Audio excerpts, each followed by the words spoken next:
our time limits there. So I'd like to really move into the heart of our conversation, if I can, which is surrounding the issues that we've described as being of critical importance, not only to our organizations, but frankly to our community. As Charmaine shared, 52% of our population are in the ALICE population.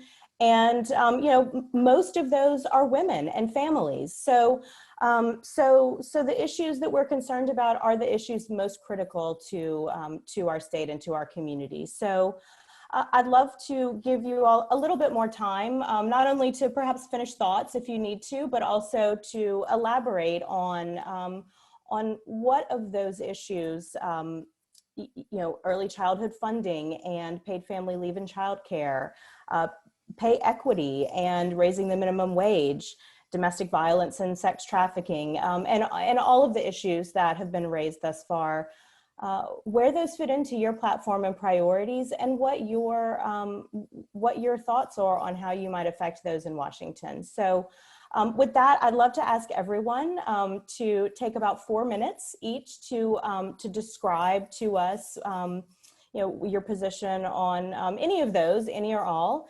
And I think, again, we'll just go alpha since there's so many of us here, if that's quite all right.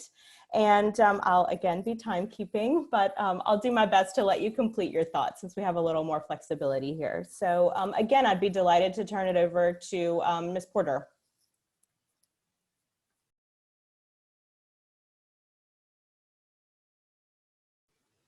Ms. Porter, if you'd like to unmute and start. There you are. Yes, can you repeat the 5 areas you have? Early childhood trafficking, human trafficking, and paid leave? Paid leave and pay equity, raising the minimum wage, domestic violence, and early childhood education and funding. Okay. Among so many others that we could describe. Yeah, I think those are some highlights, yeah. Hit a few.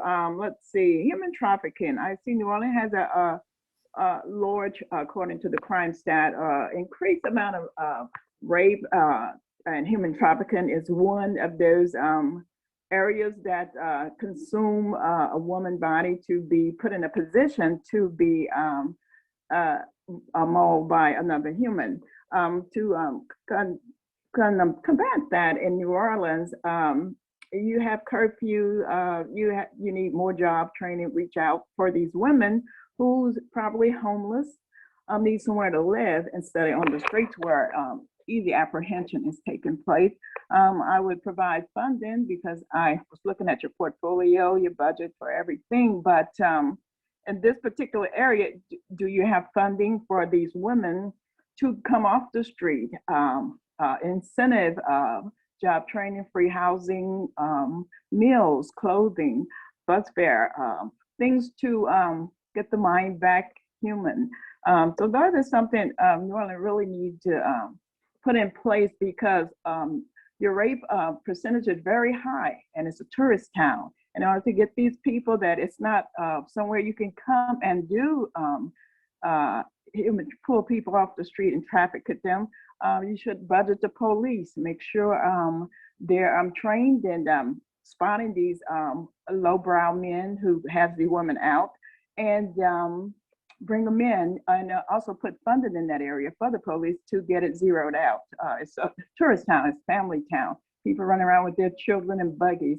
This is a scene they don't need to see, and I think more money in the police department would combat that. You said paid leave. Every woman needs to rest after birth, I'm sure. And to do that, it should be already in the law that they receive paid leave according to a business policy and procedure. That would be another thing. You have to look at companies, 500 companies or more, see what's in their program for women to have child leave. Is it 6 months? Could it be more? Talk to the women who had birth, how they feel about going back to work so early. Is it painful, drama, whatever? Do they want to spend more time with their children? These are conversation topics, also incorporate with bills and acts to prevent the woman from seizing back into poor health or death. Paid equity. This is a gender, every woman sitting here is educated. why not be paid the same as men? So let's not get that going. Paid equity is very important to women. They are educated, they have a brain, and they are human beings. And so their fight is out there. They want paid equity, so they're not really caring what the male thinks. They want pay equal pay, and they are voicing it very loudly.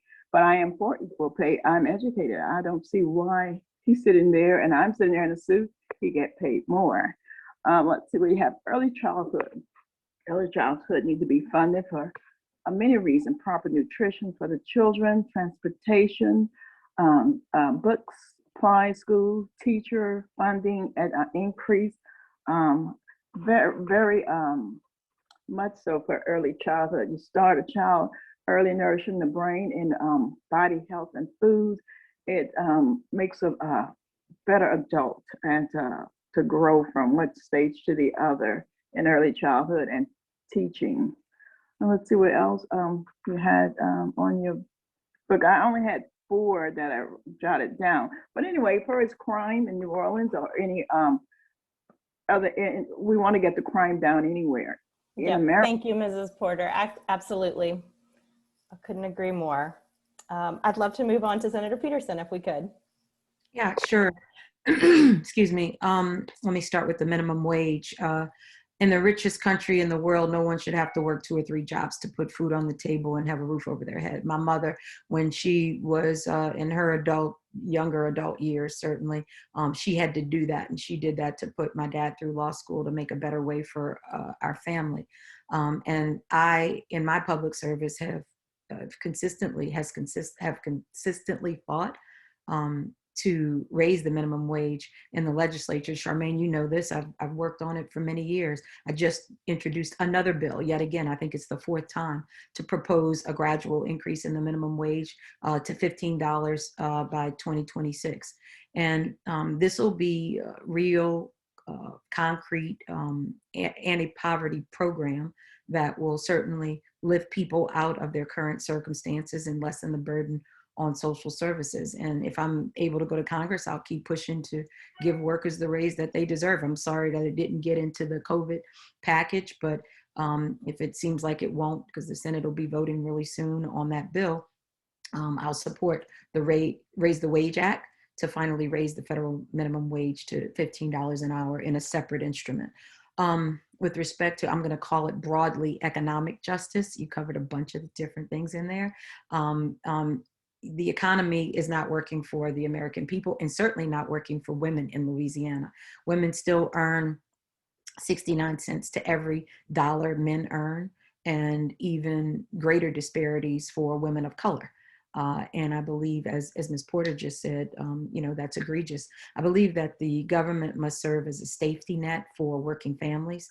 And that's why through my 21 years in the legislature, I've authored legislation to not only raise the minimum wage, but to require employers to provide for sick leave for workers and create a Louisiana version of the Family and Medical Leave Act. I've also pushed for equal pay for women and minorities and more. And so I'm committed to the fight and committed for policies that will raise wages for our hospitality workers, restore workers' rights to organize, join a union, collectively bargain, support working families. We see that's happening right now with Amazon in Georgia. Every morning we're waking up to it.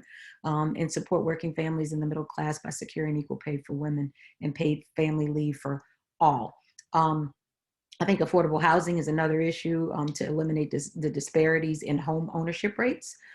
Is another key issue in eliminating the disparities in higher education and educational advancement, even career and technical college opportunities.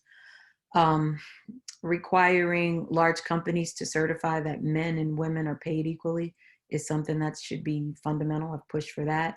And I've also worked to strengthen and expand anti-discrimination protections under Title VII. I support the Family Act for paid leave and again, the minimum wage. So those are the economic issues that I'll touch on. I don't know how much time I have left. I don't want to get cut off again. You have about a minute left, a little less. Yeah. So of course, I'll hit education. Throughout my career, I've been guided by the principle that we got to do right by children in our communities. And in order for them to succeed, they need a quality, strong public education system. That's why I've spent my entire career fighting for an education system that our children deserve. I've worked with community leaders and advocates to strengthen accountability for local school systems, and to provide access to a quality education. I'm proud of my record, although some tried to distort it on occasion. I was the author of the legislation to return control of the schools back to our community, and that came with accountability standards and I believe a smooth transition. And I think more students in New Orleans today are graduating from high school and enrolling in college.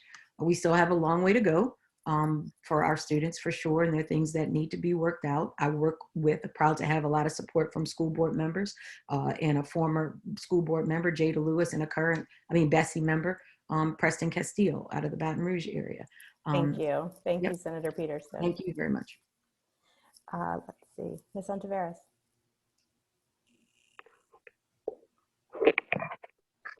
Thanks. Look, I, like a lot of people here in Louisiana, have had to start my life and business with nothing. Growing up in a low-income, blighted neighborhood, I know what it's like to have unnecessary obstacles rooted in poverty, bias, and racism put in my way. But even though I started from nothing, I have pushed through, and I've been able to create an amazing business and break generational cycles of poverty. Congress's job over the next 4 years is going to ensure equitable economic relief and recovery. Small businesses employ 47% of the workforce across America, and we need to prop up these small businesses so that way we have jobs to come back to. EIDL forgiveness, dedicated SBA minority funds that remove historic barriers to borrowing like credit scores. Those all need to be priorities because new entrepreneurs are going to come out of this pandemic. You know, unemployment is an invisible epidemic, and that's why I'm prioritizing small businesses and workers through Main Street recovery legislation. On top of that, we have to demand that we end federal discriminatory policies like the Hyde Amendment. We need to raise the minimum wage, which disproportionately affects women of color. We need equal pay for equal work. We need to advocate for paid sick leave. We need to fund victims' funds, and we need to expand access to childcare and comprehensive healthcare reform that protects the trans community and Black and brown communities. I'm also going to fight for guaranteed income to ensure that families can remain debt-free post-pandemic. The lives of our most vulnerable communities are at stake here, and we need meaningful and clear legislation to ensure our survival. I yield back. Thank you. Greg Bleeret, please. Thank you so much. And you even pronounced it like as if you were from Thibodeau or Homa. I'm the son of a roofer. After a messy divorce, I was raised by a roofer and a hairdresser with a special needs sister. Grew up in Jefferson Parish. As I was stating earlier, I've always been frustrated with the lack of technology that we use here in this district. I think it's fair to say that we operate as if we're 20 and 30 years behind the times. And that ties right into the disadvantage that we have in this district. People that are not working right now because of they can't go to a hotel job or a restaurant job due to this pandemic, that simply highlights, the fact that they're unemployed simply highlights an issue that's been ongoing for many, many years now. People in this district are not equipped, not everybody. I mean, obviously everybody's on this call, we're somewhat savvy with it, but a good many people are not equipped to use technology. We have one of the lowest unemployment insurance rates of any other state in the union. It's maxed out at 247. And most of our service industry workers are getting just a little bit over $100 a week for being on unemployment. Whether you are on unemployment or not, it doesn't matter. You should have access to free training to help you reach a technical bar where you can compete on the national level. Now, I would love local jobs, all local jobs. But at this point, I would be very happy with seeing our local people employed by out-of-state companies or even out-of-country companies, as long as they're working here in Louisiana, often from home. I'm definitely in favor of raising the minimum wage. However, to $15 an hour, that's not practical, and that's going to do other damage. I am the only America First candidate, only person that said I'm America First candidate. I challenge the other Republican on this call to state that he is also an America First candidate. What that means is, part of what that means is I'm not pro-war. I may be military, but that doesn't mean I'm pro-war. I'm not for sending unnecessary money overseas. Do they need the money? Absolutely. We need to hear America first. We have homeless people. I cannot walk to the grocery store. I cannot walk to a supermarket without being approached by people that are in poverty. We need to focus on education. We need to focus on our transit system. Many people do not have cars. We need to focus on this. These are women issues. These are family issues. These are people issues. Discrimination in any form, whether it be for sex, race, anything else, no good. We need to enable policies and a general way of living that enables women, people of color, all people to have access to the same resources. Education is a true issue in Louisiana. We are one of the lowest educated states, most poorly educated states in the union. We need to invest there. Sex trafficking. I am the only candidate that has been on record in the Justice and Equity Forum to say no to decriminalizing sex work. I challenged the Republican on the call to come out and say the same. He wasn't on that same call, but I would ask him the same question. Around sex work, it's not just the woman's choice to do sex work. There's often criminal enterprises that surround that, and it's a gateway for criminal activity. Often they're being sex trafficked. It's not just simply her choice to go out there and do it. And if she's reached that point that she needs to, or she feels that she wants to put herself out there, usually it's because she feels she has no other choice. We need to address that. We need to deal with America first. Sorry. Thank you, Mr. Lered. I appreciate your time and insights. Let's see, Mr. Jollicoeur.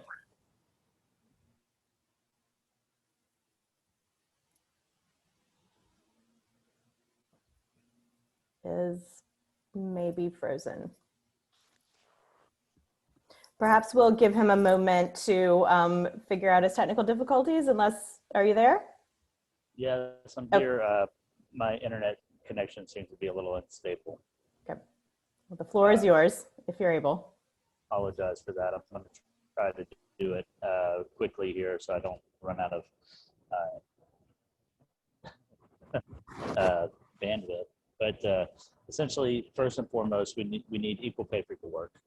That's going to be an absolute must, and I agree that we need to require companies to show that they're paying people equally. And I am for a minimum wage increase. I believe most people here will say that $15 minimum wage is almost a must.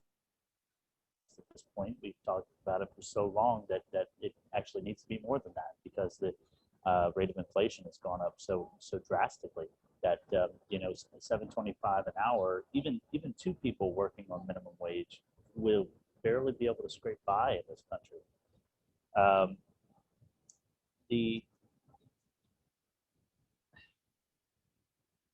The fact that we have such a disparity in a living wage and what the minimum wage is a testament to the inaction that's been going on in politics currently, and we need to change that.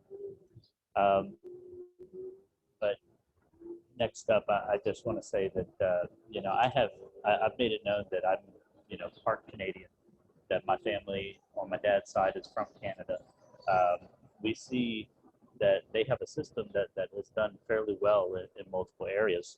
And we see that, my cousins, they get 9 months maternity leave and 6 months paternity leave. And we really need to see a move towards that. So that way they can spend time with their children. And that's paid leave, but they can spend time with their children, and they can start to develop their children. And then we need to see more funding for early childhood development, starting from pre-K all the way up through college.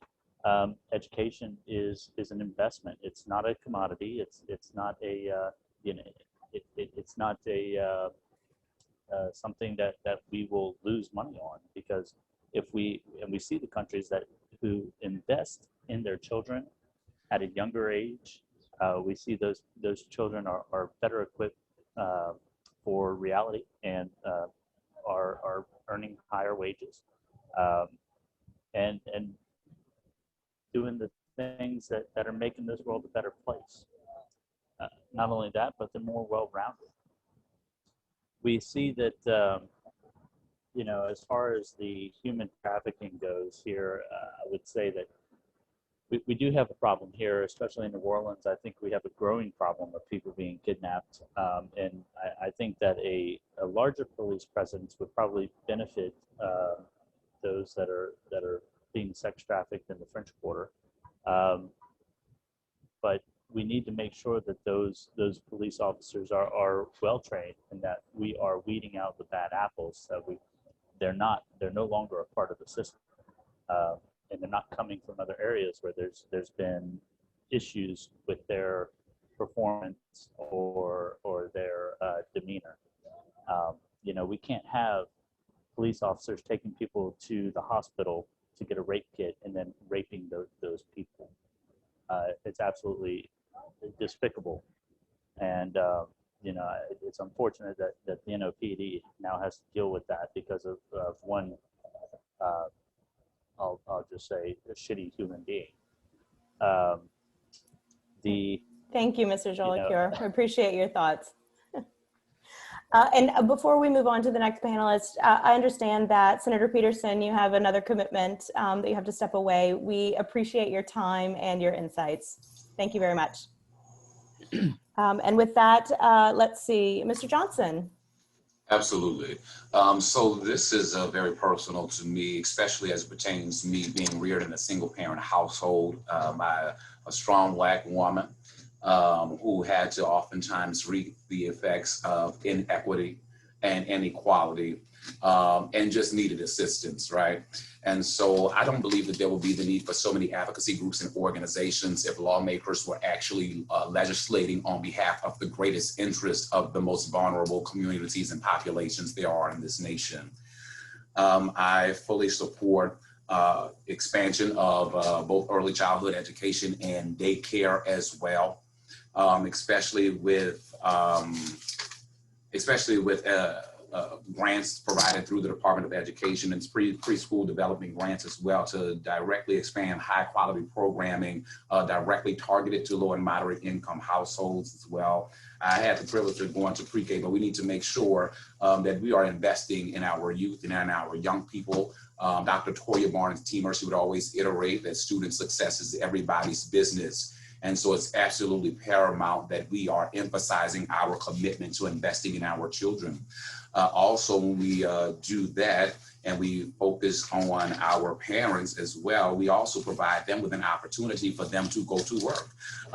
Folks need after-school enrichment, comprehensive after-school enrichment programs as well for our young people and for our mothers who are most vulnerable to have the ability to provide for their children.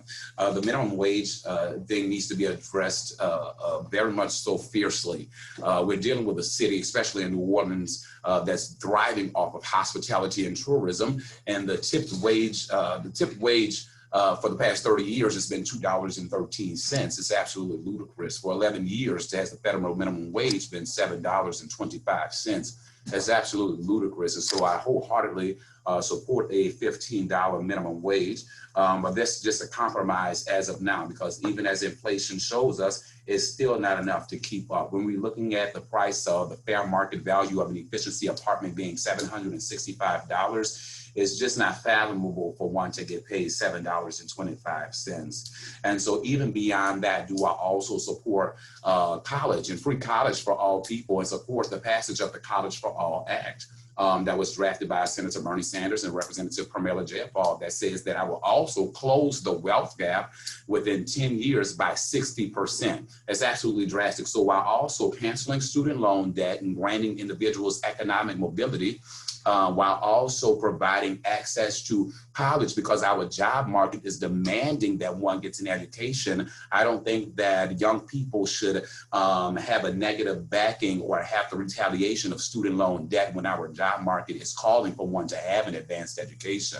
And then furthermore, when one is in school, we need to also advocate for the passage of the Equality Act as well, to amend legislation to explicitly support language and verbiage such as gender identity and sexual orientation. One shouldn't fear going to school. We need to understand that they should be protected. Human trafficking has grown at an all-time high, specifically in East Baton Rouge, Jefferson Cattle, and Orleans. And there is some data that needs to be more focused on, needs to be more examined, so we can have a greater response as it pertains to our efforts to eradicate human trafficking. We do know that it's growing, but our officers and our forces and Human and Family Services can only do so much when data is very much so accurate, and then there's funding and resources to ensure its accuracy. We can't move incrementally with this. There are people who need us now, and we can't move in moderation. We have to move drastically when every second of people's lives are on the line and dependent upon the decisions that we're making on their behalf. And absolutely. Is that my time? It is. It is. Thank you. Thank you, Mr. Johnson. Thank you. And Mr. John, please.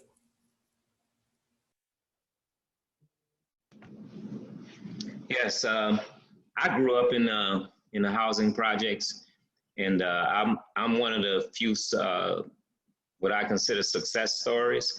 I had the opportunity to go to St. Augustine High School, and the reason I went to St. Augustine because the priests were looking for Catholic school students to fill some of the Catholic schools because there weren't enough Catholic school students in the Catholic schools. So I had the opportunity to go to St. Augustine High School because the priests or the archdiocese paid half the tuition and my parents paid half the tuition. I also had the opportunity to go to Dillard University. That's one of my few, regrets in life that I wasn't able to finish at Dillard University, but I am an alumnus of Dillard University. My labor background, we fought for a lot of those things that you all are talking about. Paid family leave is something that I definitely believe in. And early childhood education benefited me tremendously. If not for early childhood education, I don't think I would be in the situation that I am today. I'm in favor of unionizing all jobs. There's a direct correlation between what happened in this country and union membership. As union membership went down, so did the middle class. So all those good middle class jobs that unfortunately went out the door because of some of the policies in Washington D.C. like NAFTA. There's a direct correlation. Once we started outsourcing jobs, we started outsourcing good union paying jobs, and we started outsourcing good wages. The same thing happened with our teachers. Those teachers had some good union wages that they had, and after Katrina, unfortunately, a lot of those union jobs were lost because of the fact that they destroyed the teachers' unions. So I'm definitely in favor of having all jobs unionized.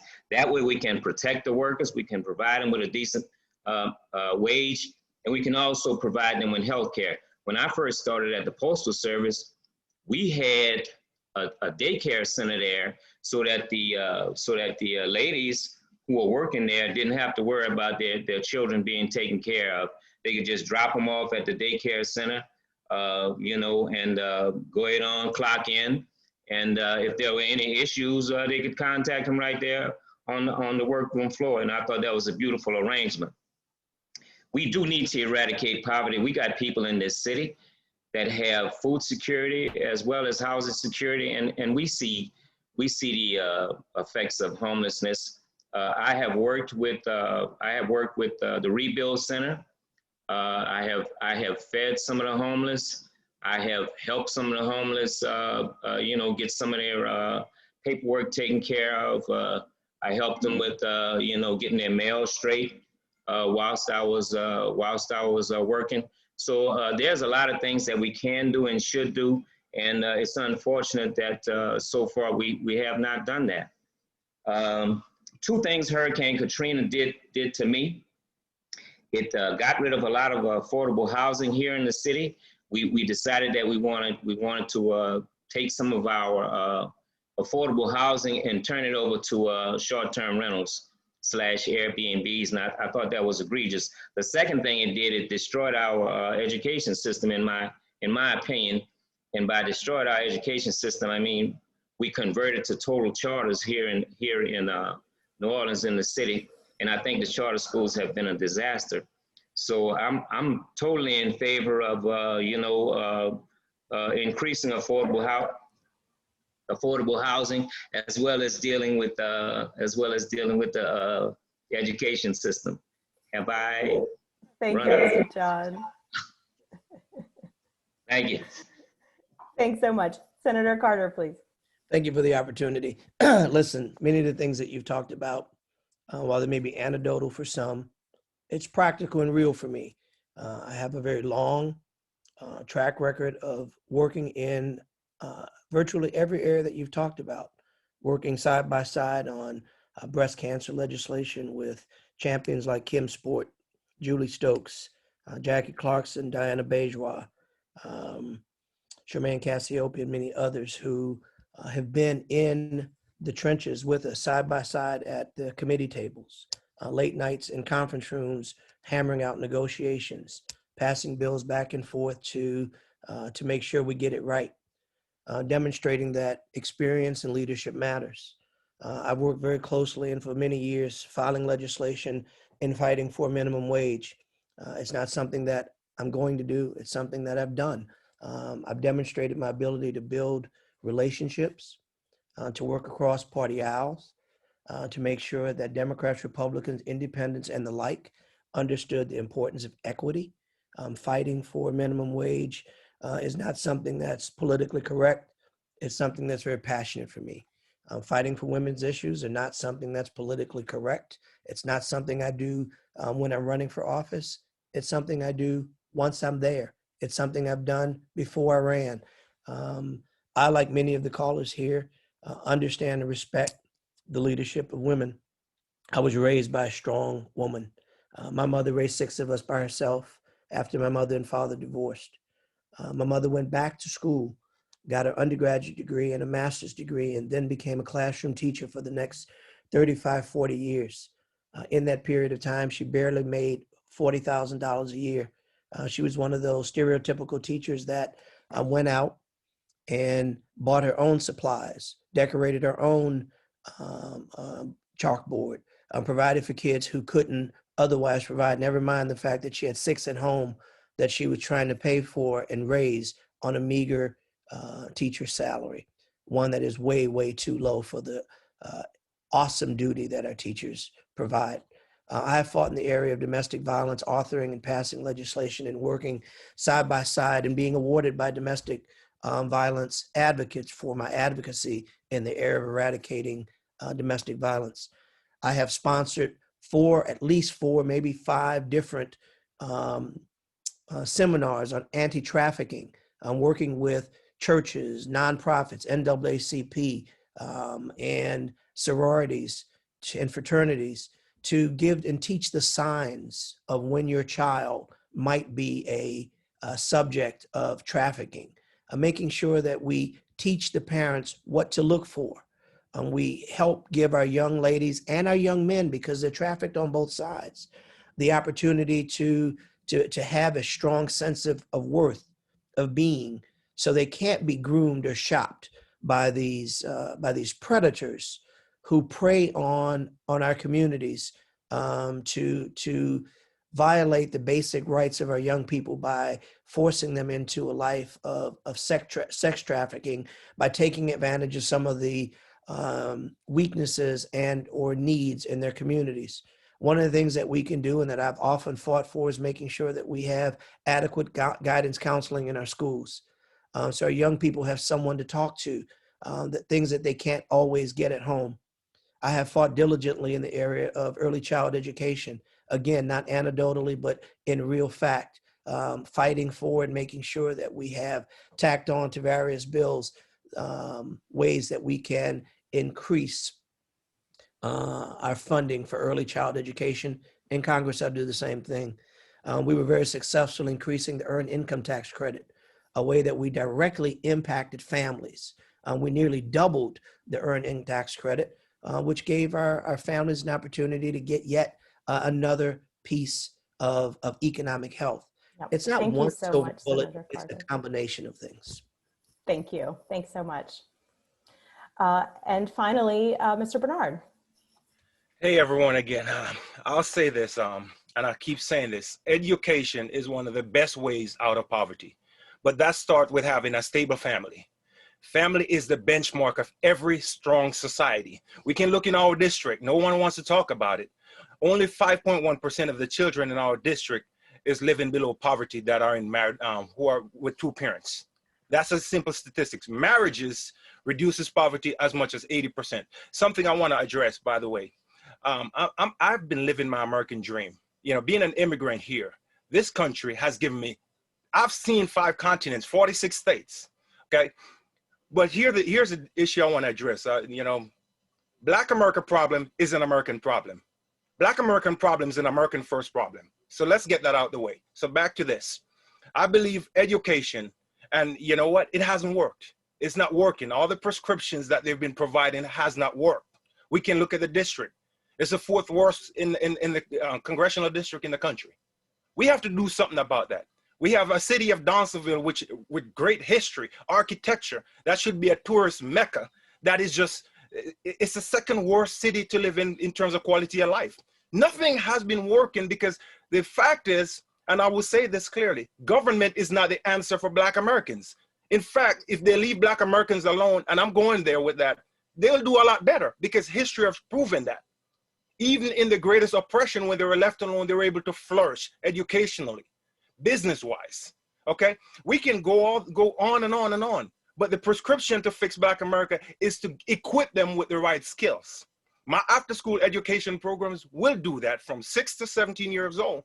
I want kids to be able to learn plumbing, singing, dancing, pipe fitting, AC technician. If they want to become a pilot, if they want to work on their basketball skills, if they want to work on their baseball skills, whatever they want to learn, they're able to be equipped. So by the time they get to 18 years old, they are not looking to go to college to waste their time. They actually can come out and be productive members of society. With proper skill-based sets, we'll also be able to attract businesses into the district. Because the problem is we can say we need jobs, but if we don't have the skill-based sets to actually attract those jobs, then you'll still be left wanting. You know, so, and let me tell you this. I'm a firm believer. I believe that education should be privatized. It was never a public good. Families, even if you have a family member who is ignorant or dumb, they will make better decisions than me as a politician for their children. And I trust the people of the district to do that. That's why I want to equip parents and students with the ability to make decisions. Yes, we want privatized school choice. We want educational community. We need all the opportunities that parents are in control, not bureaucrats, not teachers union. Because you know what? Even though some teachers are parents, they have an interest. Union have an interest to make sure they stay employed. Parents, they want the best for their children. And that's what we have to tackle those things. And I believe this, good teachers should be paid well. They're producing people who become scientists and engineers and making a whole lot of money. Good teachers should not be restricted by what the union or the public education system is doing. The public education system has been a complete failure for Black Americans. And no one should be here advocating that we continue to push this. Now, in urban areas, public education do a lot better. So, you know, It depends on where you are. But the reality is for Black American, it has been a disaster. And this is my two daughters. You talk about women, my two daughters, I'm not putting any limits on them as a father. I'm raising them to be Americans because that's what's important. You know, there are things we can talk about equal pay, but we need to be honest about the conversations. Women who are in the workforce as long as men tend to out-earn men. That's a statistical fact. If they don't have children, if they they out-earn men. We need to be honest about these conversations. We're not being honest. We're being dishonest because we have political agendas. Yep. Thank you, Mr. Bernard. Thanks so much. Thank you. Everyone, thank you for your insights on these topics. A lot of comments, certainly, that are thought-provoking, to say the least. We have a few more minutes to go, and I'd love to ask all of you to just give us two things. One, your final thoughts, sort of closing arguments, if you will, and your assurance that you will be with us in this work that we're doing, whether that's as a member of the United States Congress or as a fellow community member here in the greater New Orleans area. So I'd like to take these last few minutes that we have to give you about roughly 90 seconds, minute and a half to do that, please. And we'll just once again go down our list here. So Ms. Porter, I'd love to start with you once again for final thoughts, please. Thank you for having us, and good morning again. And my final thoughts here is you're doing a great job.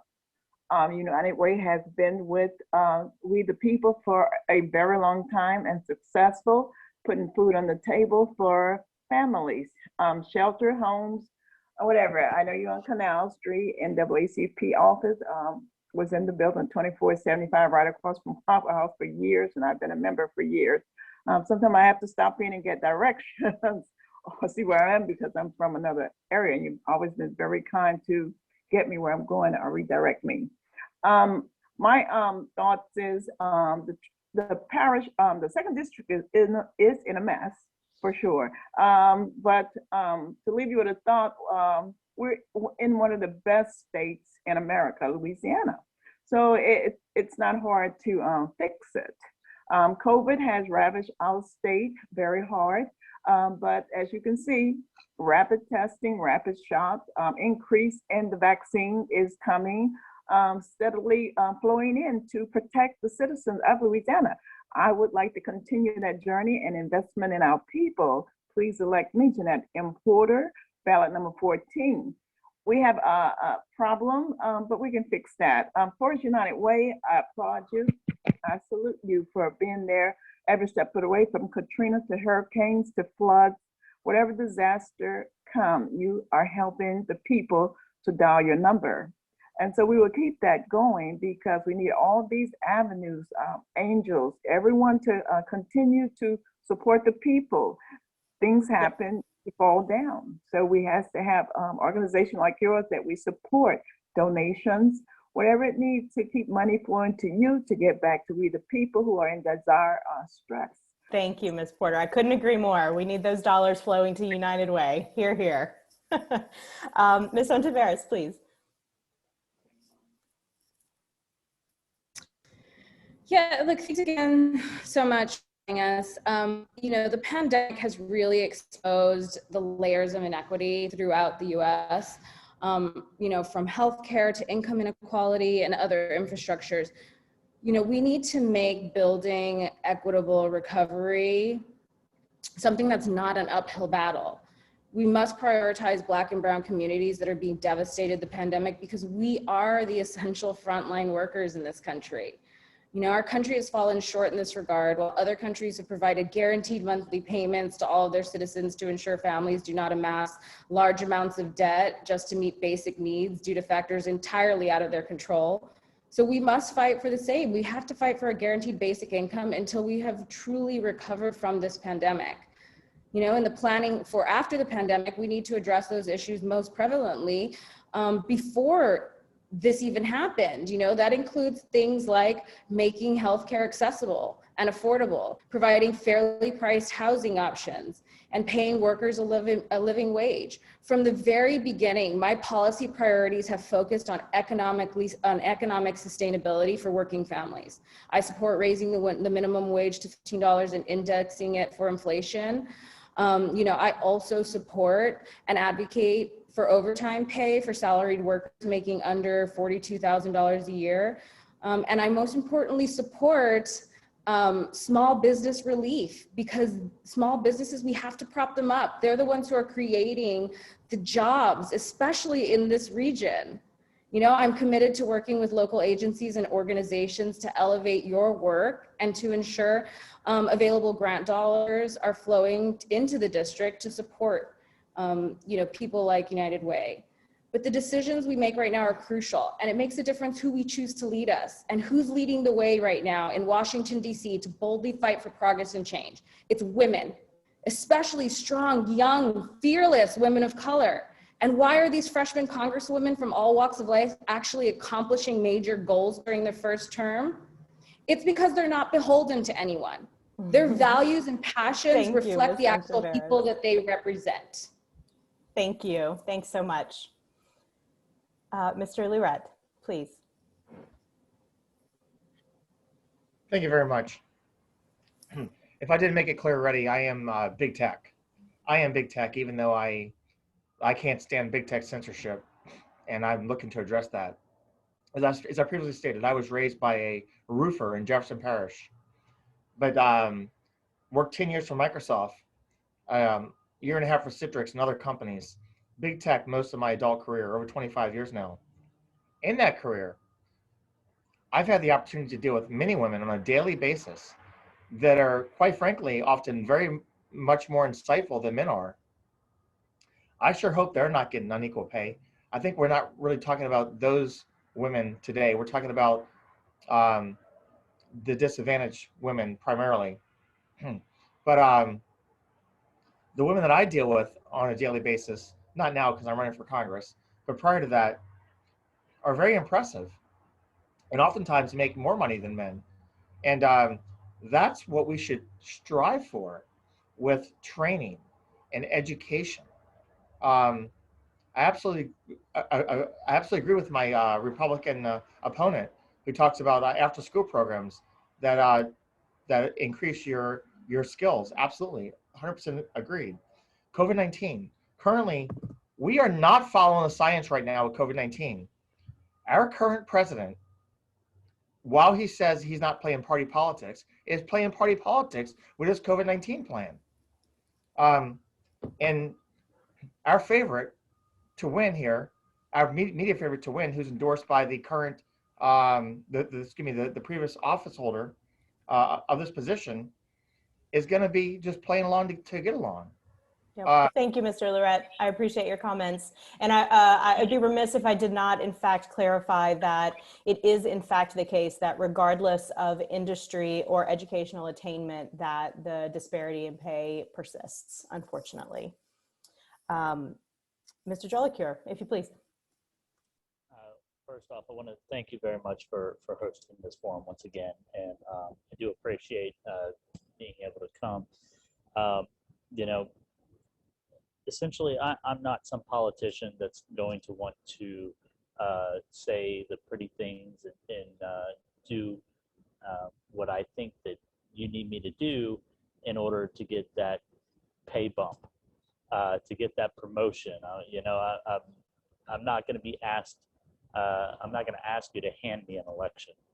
I'm going to actually do the work, and I'm going to put the time in, and I'm going to make the effort needed in order to get things like you know, higher paying jobs to the state. I'm going to incentivize companies to come here into the 2nd District and actually want to compete for its workers.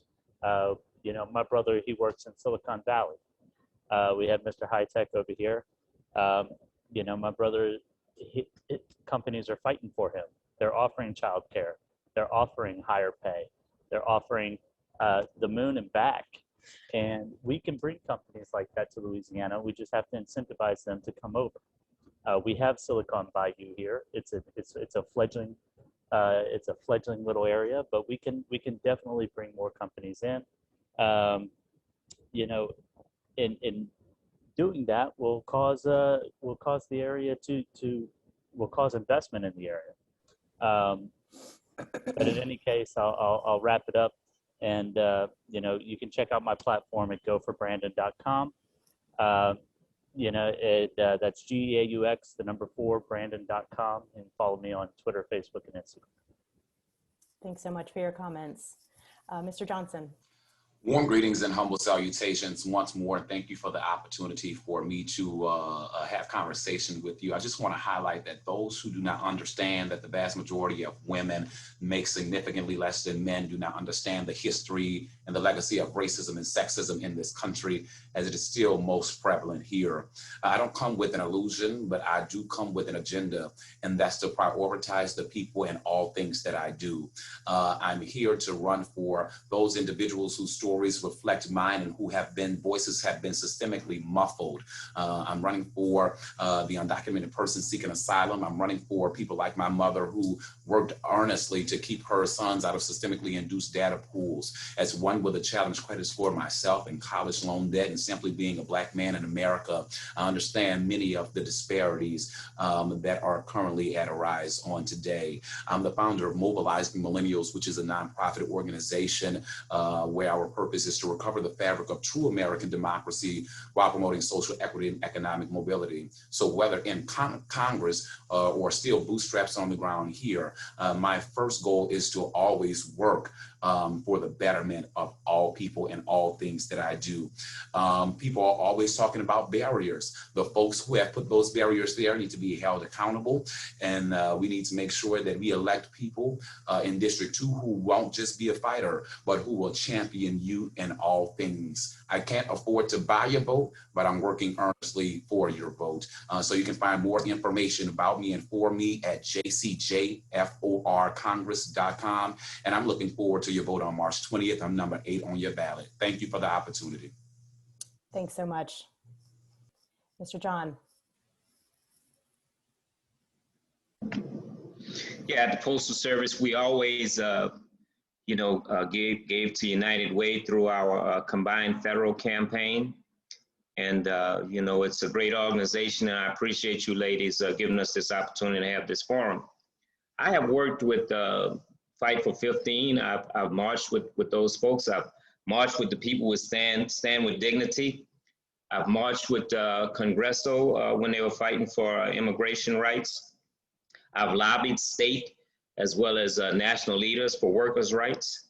And my slogan is, I care. And I care means that I'll be independent, I'll have integrity and inclusion, I'll legislate with conviction, courage, and compassion, I'll be accessible, I'll be accountable, and I'll be available. And I'll legislate with righteousness, respect, and reverence. And my main objective would be to fight for economic, education, and environmental justice. I think this district needs that. I think we have issues in St. James and Assumption and Ascension with air quality, and I think we definitely have issues here in New Orleans with the quality of education. So my platform is to work for working people. Is something that I've been doing for over 30 years, and I appreciate this opportunity. I'm number 7 on the ballot, Harold John. Thank you. Thank you. Thanks so much. Senator Carter. Thank you all very much. Let me thank you for what you do. You have been stalwarts. You've been in the battle. It's unfortunate that some don't see the atrocities that many of us see, like the inequity in pay for women, like the hunger and starvation wage that people are being forced to live by. We know it's real. I worked side by side with you, and I will continue to do that as a member of Congress. I love and appreciate the fact that we can do this together.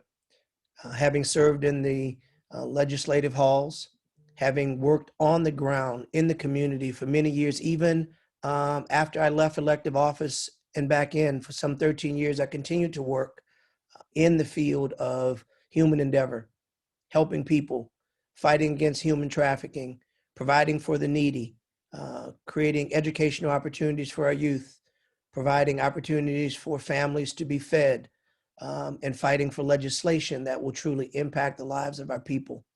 I'm so proud to serve you, so proud to work side by side with so many of you. I applaud the incredible work of the United Way, led by my dear friend, Charmaine Cassiope, who has been a tireless worker in the community. I so appreciate the hard work that you've given. I'm proud of the fact that I was raised by a strong woman. My mother, again, is a heroine who demonstrated what you can do when you don't give up. So proud of my wife, who is a brigadier general in the United States Army. Yes, a woman of color who is a brigadier general in the United States Army, not because she's a woman, but because she competed with everyone and she was the best. And she earned it, and I'm proud of her, and I respect her accomplishments like all of the other incredible women that are out there, that are on the phone with us today, and that continue to make a difference in our country.